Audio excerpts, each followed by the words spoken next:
никогда в жизни думал, что мне придется в таком, по крайней мере, возрасте, в котором я сейчас нахожусь, только что пережив свое 50-летие, обратиться по существу к мемуарной какой-то части, причем к части трагической.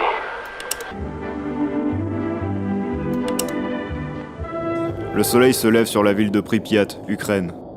Ses habitants sont alors loin de se douter qu'un terrible événement allait changer leur vie, à tout jamais. À l'intérieur de la centrale, située à 3 km de la ville, les scientifiques du bloc numéro 4 s'apprêtent à tester un nouveau système d'auto-alimentation du réacteur qui devrait leur permettre de futures économies d'énergie. 1h23 du matin, les systèmes de sécurité sont désactivés et les tests commencent. Mais les événements ne se déroulent pas comme prévu. Le sol de la centrale se met à trembler. Une détonation retentit. Le cœur du réacteur vient d'exploser, propulsant dans les airs les 1200 tonnes de son couvercle. Une flamme multicolore et radioactive s'élève dans le ciel d'Ukraine. L'URSS ne survivra pas à cette catastrophe, et le monde ne sera plus jamais comme avant.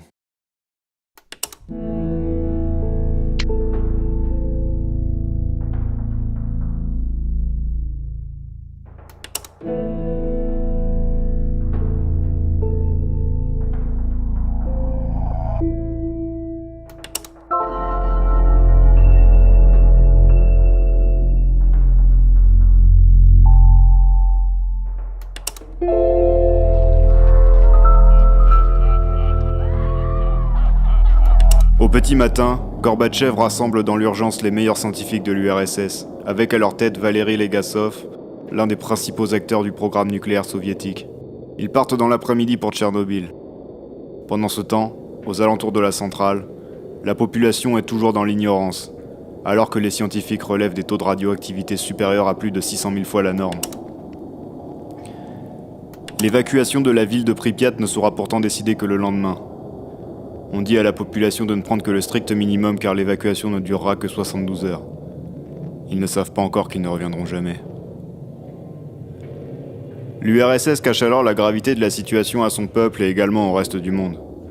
Cependant, le 28 avril, les appareils de la centrale de Forsmark, en Suède, enregistrent des taux de radioactivité bien supérieurs à la moyenne et comprennent qu'une catastrophe nucléaire s'est produite quelque part dans le monde. Les dirigeants de la Suède rentrent alors en contact avec l'AIEA, Agence internationale de l'énergie atomique, qui vont à leur tour contacter les pays voisins, qui ne savent rien. L'AIEA finit par se douter que le problème vient du bloc de l'Est, celui-ci ne participant à aucun de leurs programmes nucléaires. Pendant que l'URSS réfléchit à une réponse à leur donner, la rumeur se propage dans le monde occidental. Les États-Unis déploient des satellites espions au-dessus de l'Union soviétique. Ils découvrent alors la vérité et retombent en mode guerre froide. Le Kremlin va avouer et tenter de minimiser la catastrophe en disant que seulement 2 personnes sont décédées dans l'explosion de la centrale, pendant que les États-Unis, eux, déclarent 2000 pertes humaines. J'ai toujours ressenti une certaine fascination pour cet événement tragique. Cette fascination me vient en partie d'un jeu que mon père a acheté quand j'avais 16 ans, un jeu sur lequel j'ai passé un nombre d'heures incalculable et que j'ai parcouru de fond en comble afin d'en découvrir tous les secrets. Stalker Shadow of Chernobyl. Sorti en 2007, développé par le studio ukrainien GSC Game World, Stalker est un FPS intégrant de nombreux éléments de RPG ainsi que de survival horror. Il est inspiré du livre Stalker, Pique-nique au bord du chemin, écrit par Arkady et Boris Strugatsky, ainsi que du film Stalker réalisé par Andrei Tarkovsky, lui-même inspiré du livre. Ces 2 œuvres, bien qu'écrites avant l'explosion de Tchernobyl, ont une idée assez précise de ce à quoi ressemblerait une catastrophe nucléaire. La raison est très simple. Contrairement à la croyance commune, ce n'est pas la première fois que ce genre d'événement se produit. Mayak, sud de l'Oural. Un complexe nucléaire dédié à la fabrication de plutonium voit le jour. Le but de l'Union soviétique est alors de s'équiper de la bombe nucléaire, l'objectif étant d'empêcher les États-Unis d'attaquer l'URSS afin de protéger le socialisme coûte que coûte. Une ville secrète, nommée Tchelabinsk 40, est créée près du site afin d'accueillir les travailleurs.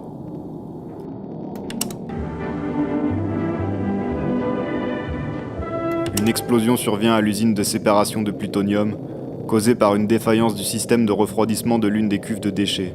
Environ 75 tonnes de liquide hautement radioactif sont projetées en l'air.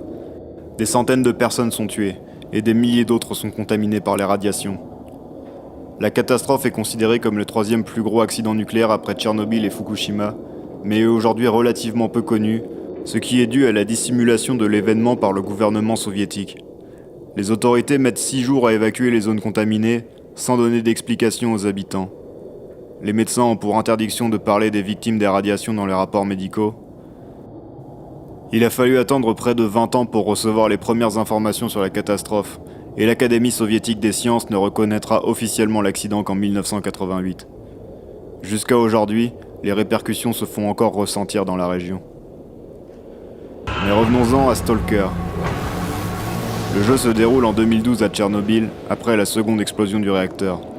Nous y incarnons un stalker, sorte de braconnier de la zone, qui a perdu la mémoire et est recueilli et soigné par un marchand du nom de Sidorovitch. Tout ce qui nous reste est un tatouage stalker sur le bras et une quête sur notre PDA nous disant de tuer Strelok. Le jeu est volontairement évasif sur son histoire, nous poussant ainsi à explorer la zone dans ses moindres recoins afin de partir dans une quête de vérité. Quel est le mystère de la zone ? Qui est Strelok ? Pourquoi me demande-t-on de le tuer ? Nous en apprendrons plus au fil de nos aventures et de nos rencontres avec différents personnages qui nous permettront de reconstituer petit à petit les pièces du puzzle. Adolescent, tout cet univers m'a directement fasciné et j'ai passé un temps fou à parcourir le jeu de fond en comble afin d'avoir toutes les fins possibles, du nombre de 7. Des années après, ce jeu continue de fasciner toute une génération de joueurs pour de nombreuses raisons. Stalker possède une âme qui puise sa force de ses origines. Les paysages abandonnés d'Europe de l'Est qui sont ici recréés contiennent une certaine beauté mélancolique et évocatrice. Il mélange fiction et réalité afin d'en faire une expérience puissante ainsi qu'un message pour les générations futures. Le studio est lui-même très respectueux envers les événements dont il est inspiré. Andrew Prokhorov, chef de projet sur Shadow of Chernobyl, confiera ceci. L'amusement en lui-même n'est pas notre but premier. Introduire de l'optimisme dans les terres sinistrées de Stalker serait blasphématoire. Il n'y a simplement rien de léger ou d'optimiste à propos de ces mondes. Après avoir fini le jeu la première fois, je me suis mis à regarder tous les documentaires et à lire tous les articles traitant de la catastrophe de Tchernobyl, et j'ai été particulièrement touché par les conséquences humaines, écologiques et économiques que ce désastre a engendré. Juste après l'explosion du réacteur, les pompiers arrivent sur place et déversent des tonnes d'eau pour éteindre l'incendie. 10 jours après l'explosion, s'ensuit une course contre la montre. Une nouvelle menace se présente, les explosions nucléaires dues à la vapeur. Les tonnes d'eau déversées forment alors une piscine sous le réacteur, et si l'on ne fait rien, son cœur atteindra la nappe d'eau et provoquera une seconde explosion encore plus dévastatrice que la première. Les conséquences seraient désastreuses. Le physicien soviétique Vassili Nesterenko dira ceci. Nos experts ont étudié cette possibilité et ont conclu que l'explosion aurait eu une force de 3 à 5 mégatonnes. La ville de Minsk, qui se trouve à 320 km de la centrale, aurait été rasée, et l'Europe rendue inhabitable. 3 hommes se portent volontaires pour plonger dans ces eaux radioactives afin d'ouvrir les vannes d'évacuation. Alexei Ananenko, qui est le seul à connaître l'emplacement des vannes, Valéry Bespalov et Boris Baranov. Équipés de combinaisons de plongée et de respirateurs, les hommes parviennent au terme de leur mission et évitent ainsi une catastrophe d'une ampleur sans précédent. La légende reprise par les médias veut que ces 3 hommes soient morts durant la mission ou dans les semaines qui ont suivi. Andrew Laserbarrow, dans son ouvrage Tchernobyl 1.23.40, nous dira que cette histoire est très exagérée. Branov meurt d'une insuffisance cardiaque en 2005. Ananenko et Bespalov continueront par la suite à travailler dans l'industrie nucléaire. Dans une interview réalisée par le Huffington Post après le succès de la série Tchernobyl, Ananenko nous dira simplement « On m'a ordonné d'y aller. J'ai fait ce que je devais faire. C'est tout. » Le courage de ces 3 hommes, ainsi que de celui des liquidateurs qui se sont succédés afin de décontaminer la zone, a ainsi permis d'éviter le pire. Le nombre de liquidateurs qui se sont relayés est estimé entre 500 000 et 800 000. Parmi ceux-ci, 50 000 sont déjà morts et 200 000 sont maintenant invalides. Les populations vivant aux alentours de la centrale ont été déplacées dans des bourgades aménagées à la va-vite. Seul problème, personne n'a pris le temps de vérifier si les nouveaux villages étaient construits dans un environnement sain. Nombre de ces emplacements étaient tout aussi radioactifs qu'aux alentours de la centrale. Face à cette double trahison, le peuple perd confiance en ses dirigeants mais également en l'avenir. Ми хочемо послухати правду і знати, вернутися домой. Там записує вас, усе ясно. Там ви правди не знаєте? Нет, мы не знаем. Правды нет нигде. Сколько не работаешь, правды нет. Но хотелось узнать. Des vagues de suicides apparaissent, des manifestations sont organisées dans tout le pays afin de réclamer réparation. Les gens ne supportent plus la soumission imposée par Moscou. Tout le monde se met à se révolter, que ce soit dans les grandes villes ou les campagnes. Une grande manifestation de plus de 60 000 personnes se tient à Kiev dans un stade de foot. Le peuple n'hésitant pas à défier le KGB quand celui-ci décide de couper les micros des orateurs. Но гласность еще встречает ожесточенное сопротивление ведомств. Во-вторых,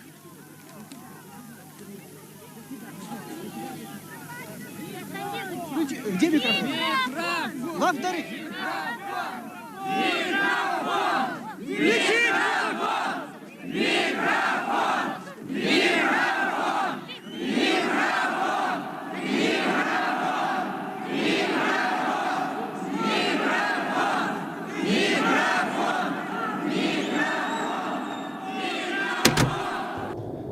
Face à cela, Moscou sort les grands moyens. Ils appellent l'OMS à la rescousse afin d'établir un bilan de la situation. Après 10 jours d'études, l'OMS déclare sans aucune honte qu'elle ne voit aucun signe de maladie liée à la catastrophe, que tout était dans leur tête, dû à un syndrome post-traumatique et à de la radiophobie. Les populations ukrainiennes et biélorusses directement impactées par la catastrophe comprennent que le pouvoir est contre eux, et tous les mouvements se changent alors en mouvements séparatistes pour l'indépendance des pays. Bien sûr, des travaux ont été faits sur la centrale afin d'endiguer la catastrophe. Un an après l'accident, un sarcophage fut construit à la va-vite afin de contenir les radiations du réacteur numéro 4. Celui-ci était prévu pour durer 30 ans. Cela devait laisser le temps de construire un plus grand dispositif de confinement.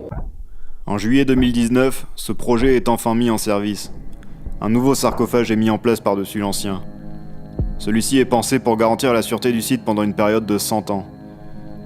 Cette nouvelle construction est la plus grande structure terrestre mobile jamais construite, avec une largeur de 162 mètres, une hauteur de 108 mètres et un poids total de 36 000 tonnes, ce qui représente 3 fois et demi le poids de la tour Eiffel. Elle peut résister à des températures entre moins 43 et 45 degrés et des vents allant jusqu'à 250 km/h. C'est donc une avancée certaine, mais il existe encore des risques.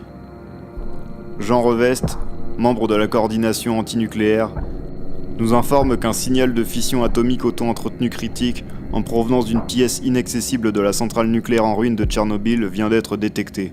Celui-ci craint une accélération de la fission, menant à une libération incontrôlée d'énergie nucléaire auquel le nouveau réacteur ne pourrait résister.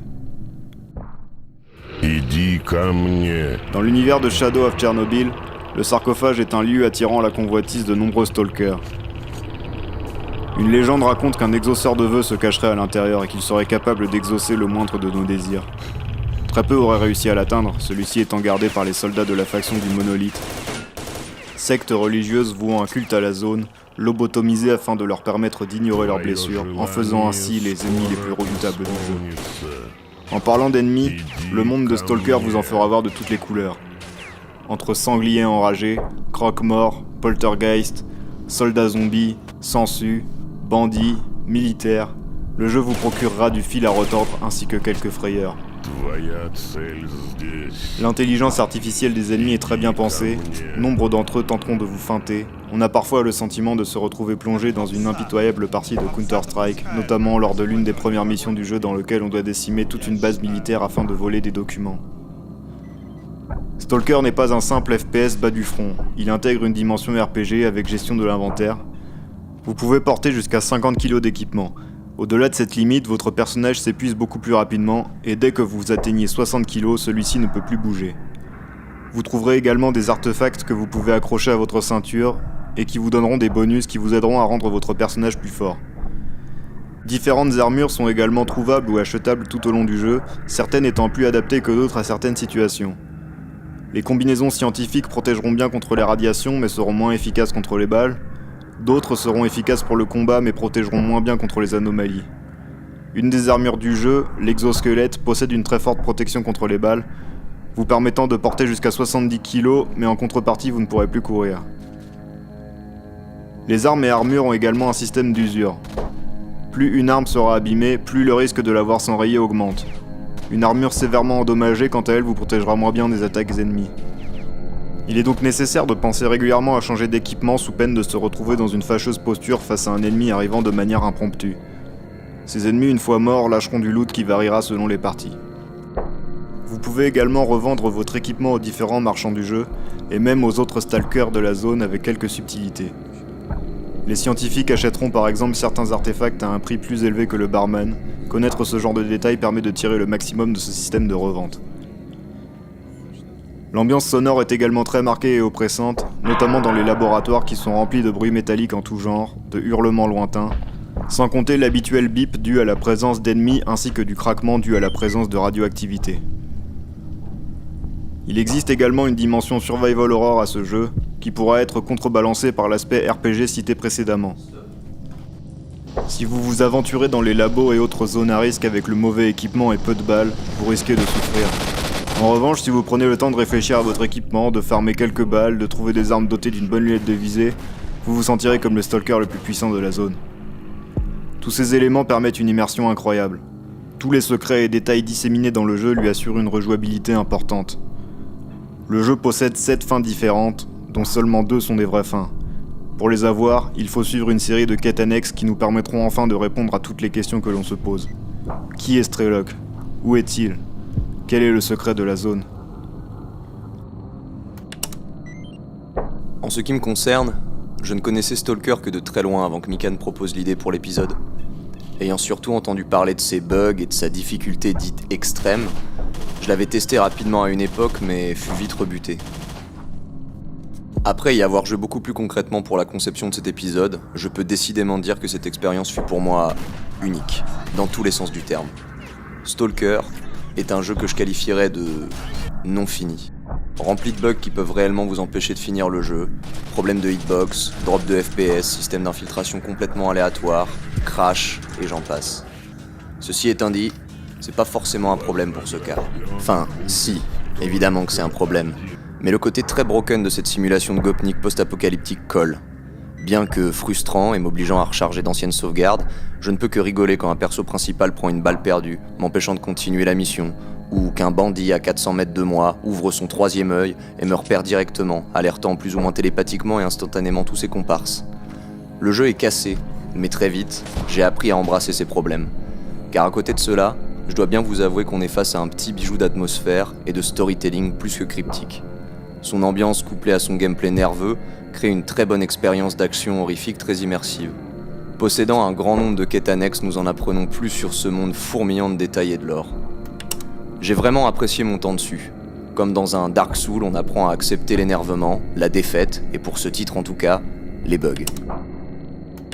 Je dois aussi bien dire que le jeu m'a impressionné sur pas mal de points. Bourré de bonnes idées telles que les anomalies, de dangereux pièges créés par la zone, souvent invisibles à l'œil nu, notre cœur battant à chaque nouveau boulon lancé, se répercutant sur une de ces saletés. Ou encore les labos, qui créent de vrais moments de tension souterraine et qui m'ont vraiment plu.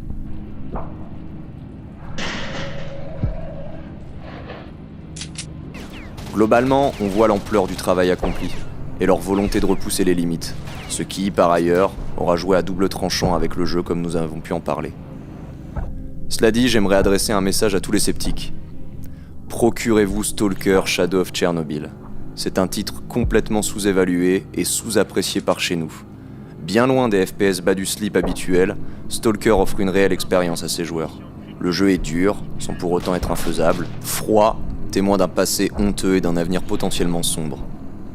Si les bugs vous effraient, sachez qu'il existe un mode qui corrige pratiquement tout et qui remet une certaine partie cutée du projet originel. Le lien sera en description. Pour ma part, je n'ai pas réussi à le faire fonctionner, mais vraisemblablement, je suis seul à ne pas avoir compris. Mon Steam considérant mon jeu corrompu à chaque fois que je tentais la manœuvre. Mais enfin, le jeu est si bon que les bugs ne m'ont pas empêché d'y revenir encore et encore. Vivement Stalker 2. Puis bon, avec un peu de chance, peut-être qu'il sera fini ce coup-ci. Stalker est un jeu ambitieux, dont le développement fut compliqué, la date de sortie ayant été repoussée de maintes fois, notamment pour une raison. GSC Game World était en train de créer un monde ouvert avec un écosystème dynamique contrôlé par sa propre intelligence artificielle, A-Life, qui permet au jeu de faire sa vie sans l'intervention du joueur, l'ambition initiale étant de permettre aux PNJ de compléter leur propre quête de leur côté et même de finir le jeu avant le joueur. GSC s'est cependant rendu compte que cela ne rendait pas l'expérience agréable pour le joueur et les mécaniques du jeu ont dû être retravaillées. Tous les ajustements du jeu ont conduit à l'apparition de bugs qu'il a fallu réparer, repoussant encore plus la sortie. Malgré tous les efforts du studio, le jeu restera truffé de bugs dont j'ai fait les frais récemment. Le jeu possède des missions secondaires nous plongeant dans les guerres entre les différentes factions du jeu. Après avoir reçu la tâche d'éliminer un sniper dans le camp adverse, le PNJ m'ayant donné la mission a disparu, rendant la mission infinissable. J'étais ainsi techniquement toujours en guerre contre une des factions qui m'attaquait à chaque fois que j'approchais leurs troupes, et ce à n'importe quel endroit de la carte. J'ai ainsi dû tricher et trouver un fichier de sauvegarde sur internet pour pouvoir finir le jeu. À la fin de ma toute première partie, il y a maintenant 14 ans, j'ai loupé beaucoup d'éléments importants et me suis retrouvé avec la fin que beaucoup considèrent comme la moins intéressante du jeu. J'ai été un peu déçu, puis j'ai appris pour les autres fins et ai recommencé le jeu jusqu'à toutes les obtenir. Suite à l'annonce récente de Stalker 2, de nombreuses personnes ont découvert Shadow of Chernobyl sur le tard et j'en suis très content. Ce jeu est culte en Europe de l'Est mais est malheureusement moins connu dans nos contrées alors qu'il possède d'indéniables qualités et était incroyablement ambitieux pour son époque. Selon un rapport de l'ONG Green Cross, la catastrophe aurait coûté 700 milliards de dollars depuis 1986. Leur rapport comprend le coût de l'explosion, les dommages causés aux terres ainsi que les conséquences sanitaires sur la population. La zone a un attrait magnétique sur les individus. Certains habitants sont revenus après la catastrophe. Environ 150 personnes, des retraités principalement, ont décidé de retourner vivre aux alentours de Tchernobyl malgré les risques. Le tourisme illégal pullule dans la région. On peut trouver un nombre important de vidéos d'exploration illégale de la zone sur YouTube. La ville de Pripyat, désertée il y a maintenant 35 ans, est toujours une ville fantôme suspendue dans le temps. Depuis 2019, la zone de Tchernobyl a été officiellement déclarée zone touristique par le président de l'Ukraine, Volodymyr Zelensky. Le tourisme était déjà présent dans la région. Depuis 2010, la zone accueillait environ 30 000 touristes par an, chiffre qui a augmenté avec la sortie de la série Tchernobyl sur HBO. En encadrant les visites, le président souhaite diminuer la corruption des forces de l'ordre qui acceptaient des pots de vin de la part des voyageurs afin de pouvoir visiter tranquillement la zone. De nombreuses critiques sont émises à propos du tourisme dans la région. Certains Instagrammeurs semblant considérer la zone comme une sorte de Disneyland morbide, les populations locales déplorent leur manque de respect pour les personnes ayant perdu la vie suite à cet événement. Le président ukrainien estime également qu'il est temps de changer l'image négative que possède Tchernobyl dans le monde. Il souhaite créer un corridor vert pour les touristes, ainsi que montrer cet endroit aux scientifiques et écologistes de la planète.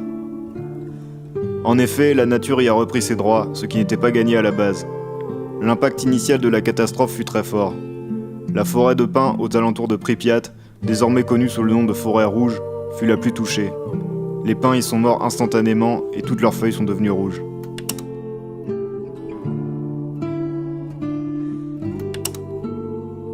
« 35 ans après l'accident, la zone est désormais un paradis pour les animaux dont la population est paradoxalement plus importante qu'avant. On y trouve entre autres des ours, des bisons, des loups, des chevaux, plus de 200 espèces d'oiseaux. Anders Moller, chercheur au CNRS en écologie, étudiant de Tchernobyl depuis des années, mène en 2014 une étude dont les résultats sont inattendus. En analysant 152 oiseaux capturés dans les zones à forte radioactivité, celui-ci observe que les oiseaux qui vivent dans les zones les plus radioactives autour de Tchernobyl sont en meilleure santé que les individus capturés dans les zones moins atteintes. Il émet ainsi deux hypothèses. Soit les oiseaux se sont adaptés aux conditions environnementales au fil des générations, soit une forte sélection naturelle a éliminé les individus les plus faibles. Des effets négatifs ont cependant été détectés. Certains insectes vivent moins longtemps dans les zones hautement radioactives. Certains oiseaux souffrent de dommages au niveau du système immunitaire ainsi que d'altérations génétiques, qui ne semblent cependant ne pas avoir d'impact sur le maintien des espèces. La partie ukrainienne de la zone a été déclarée réserve radiologique de la biosphère en 2016 par le gouvernement. Elle est devenue un refuge pour de nombreuses espèces menacées, ainsi qu'un laboratoire naturel permettant d'étudier l'évolution dans des environnements radioactifs. Cela vient apporter une touche d'espoir après tous les événements tragiques que ce lieu chargé en histoire a vécu.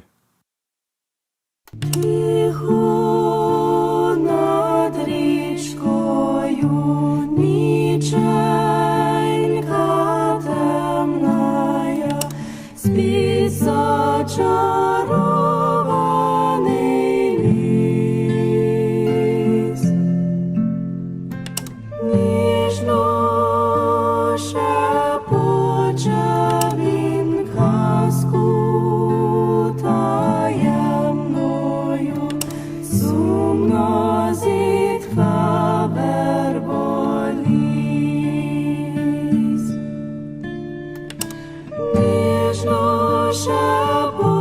плаче він казку таємною, сумно зітхав верболіс.